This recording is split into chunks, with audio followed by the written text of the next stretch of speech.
In this lesson, we're going to go through the impulse momentum theorem, which is bringing together what we've been working on over the last 2 days. So you were asked in the quick start to consider the question, why do you bend your knees when you jump off of the table? We'll go through the detailed answer in a moment, but it really comes down to what's called the impulse momentum theorem.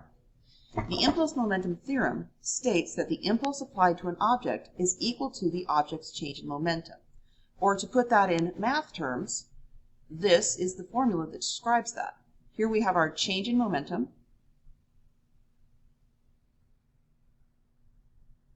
and it is equal to our impulse.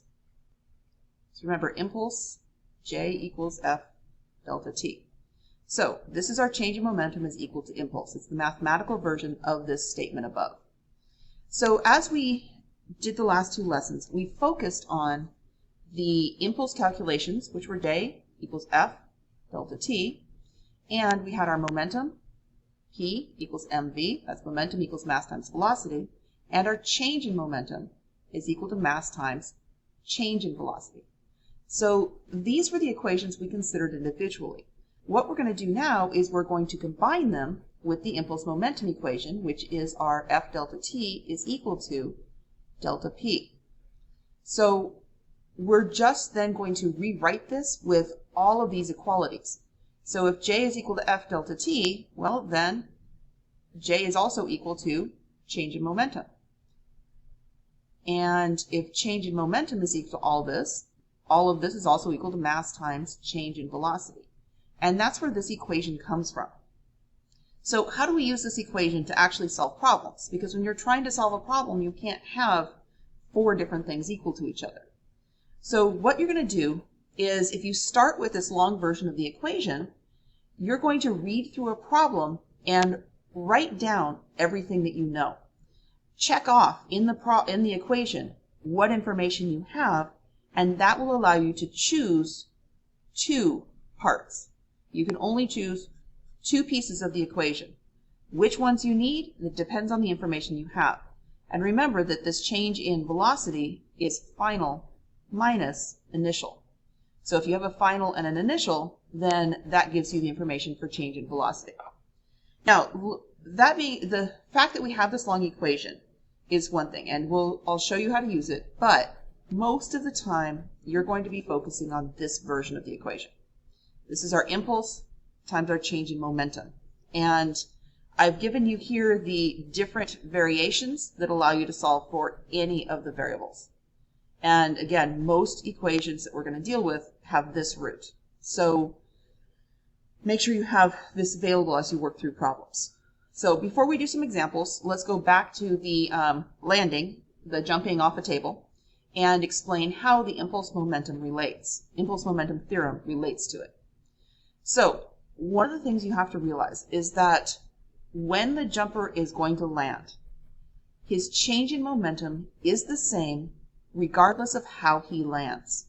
So if he is falling at 2 meters per second just before he hits the ground, that would be his initial speed. Well, here he's still going to be falling at an initial speed of 2 meters per second just before he hits the ground. At the end, he's going to come to rest, and his final velocity is going to be 0. In both cases, this change in velocity is the same. So if he has a mass of 50 kilograms, then his initial momentum is 100. His initial momentum over here is 100 kilogram meters per second. And in the end, when his velocity is 0, his final momentum is equal to 0. So in both cases, his change in momentum is going to be final minus initial, final minus initial, or negative 100 kilogram meters per second. In both cases, his change in momentum is exactly the same.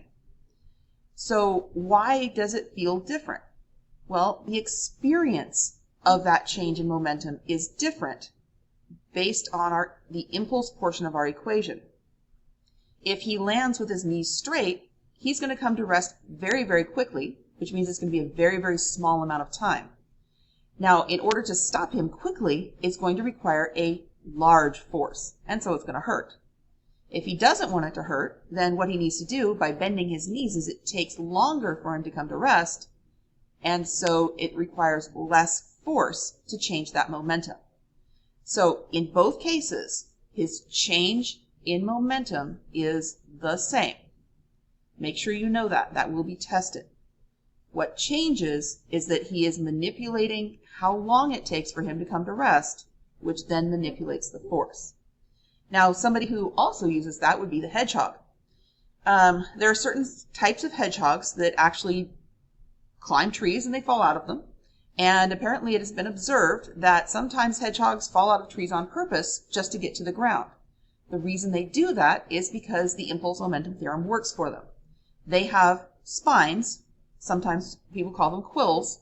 They have spines that cushion their fall. They increase the time so that we decrease the force.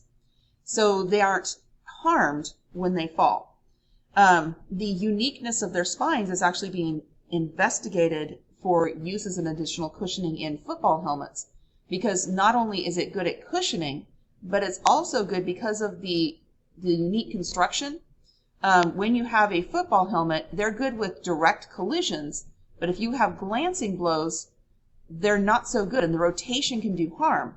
But with the spines on the hedgehog, it actually can help cushion the rotation blows, and so they're working on making it as an additional layer in football helmets. All right, another application. If you're getting punched in the face, no matter what happens, the change in momentum of that fist is going to be the same. It's going to go from whatever its initial velocity is to a final velocity of 0 when it hits you. So the change in momentum is always going to be the same. But if you pull away for it, roll with the punches, then you're increasing the time and decreasing the force that you're being hit with. If you go towards the punch, then you're going to be increasing the force because you're decreasing the time. Now this one's a little bit different. If you have a cannon and you want to fire a cannonball a larger distance, well, we're going to manipulate the impulse momentum theorem just a little bit differently. In this case, the force on the cannonball is going to be the same regardless because it's going to come from the explosion of the gunpowder. So our force is constant this time. The mass of the cannonball is also constant. But what the longer barrel does is that it allows those expanding gases to keep pushing on that cannonball for a longer time. We increase the time, which increases the change in velocity. And when it comes out of the cannon with a larger final velocity, it's going to go farther. So whenever you look at artillery that is trying to fire long distances, you're going to generally see that they have longer barrels. And it's just so that we're applying the force for a longer distance. So let's go ahead and do some examples and go through how to use that long version of the equation. So here I'm going to go ahead and write it down. Impulse is equal to force times time is equal to change in momentum is equal to mass times change in velocity. And our change in velocity is our final minus our initial. So reading the problem, a 1,200 kilogram truck crashed into a wall. So this is our mass, and it crashed into the wall, which means it has a final speed of 0. If the truck was initially traveling at 10 meters per second, initial velocity, we want to know what was the impulse applied to the truck by the wall. Impulse is J. So now that I've identified my variables from the problem, I'm going to check off what I have. Well, J is what I'm looking for. I have mass, I have initial velocity, and I have final velocity. So since the F delta T doesn't have any check marks, delta P doesn't have any check marks, I definitely don't need those two pieces of the equation. So I'm going to choose the two pieces that have check marks or a question mark. So I'm going to use impulse is equal to mass times change in velocity. So I can expand this to mass times the final velocity minus the initial velocity, and then I can plug in my numbers, 1,200 kilograms times the final is 0 and the initial was 10.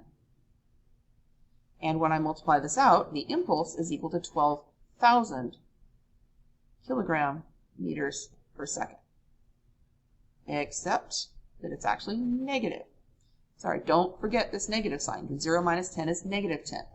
So what does this negative sign mean? Well, what it means is that the impulse is opposite to the direction of motion. So the truck has a certain amount of momentum right here, and what the impulse is doing is it's removing that momentum. It's bringing your momentum to 0. So it's taking away from the momentum. So it's in the negative direction. So we can do the exact same calculation for the truck when it's hitting a haystack. So the impulse is equal to mass times our final velocity minus initial velocity. And you notice none of the information has changed. The mass is still 1,200 kilograms. He's still going from 10 to 0, and we're looking for the impulse. So when I plug in my equation, there's no difference in the calculation. There's not going to be any difference in the answer.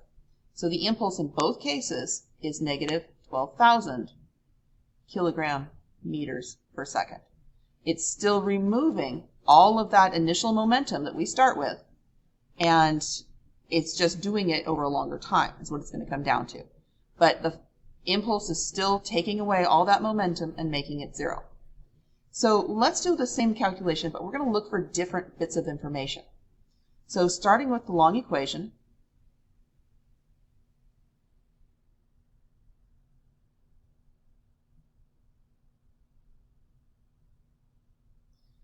we're going to go through the problem again, and we have a 1,200 kilogram truck. That's our mass, crashed into the wall. So again, our final velocity is going to be 0.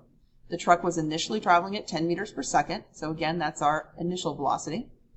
If the wall caused the truck to come to a complete stop in 0.1 seconds, that's time, what was the force applied to the truck by the wall? So this time, we're looking for force. We have time, we have mass, and we have our initial and final velocity. So this time I don't need J, I don't need delta P, I need the F delta T equals M delta V.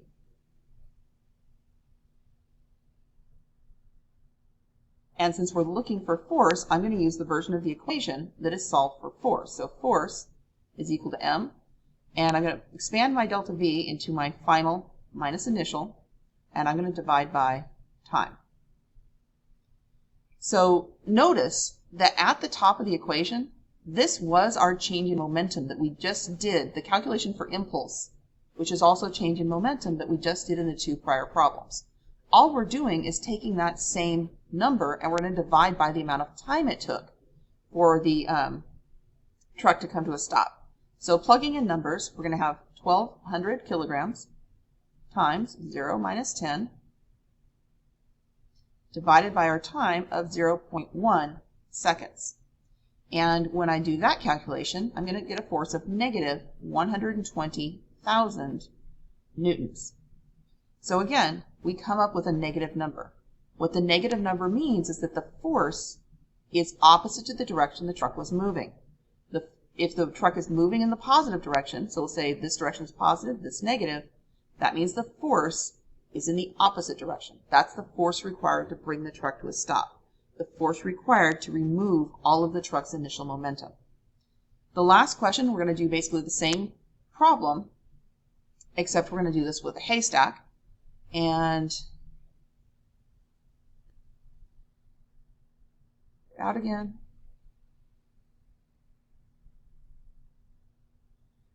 And this time, so we're still going to have the mass, we're still going to have the initial and final velocities. We haven't changed those.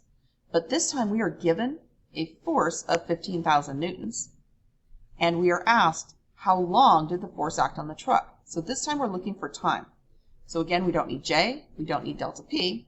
It's going to be F delta T is equal to M delta V. This time we're solving for delta T. So time is mass times change in velocity divided by the force. And so that is going to equal, well, we know that the top ended up to be 12,000 kilogram meters per second. And I'm going to divide that by the 15,000 newtons. And that is a time of whoops, this was negative, of 0.8 seconds. I don't know why it's in parentheses. So this is the time it took. But notice the top is negative and we didn't put a negative on the bottom, so this means we're going to negative time. Well, we shouldn't have a negative time. But what do we know about the force? Well, the force is in the opposite direction it's moving. So in the calculation, this really should be a negative. The force is in the negative direction, so my negative change in momentum is going to be divided by my negative force, giving me a positive time. So go ahead and try the problems and ask for help if you need it.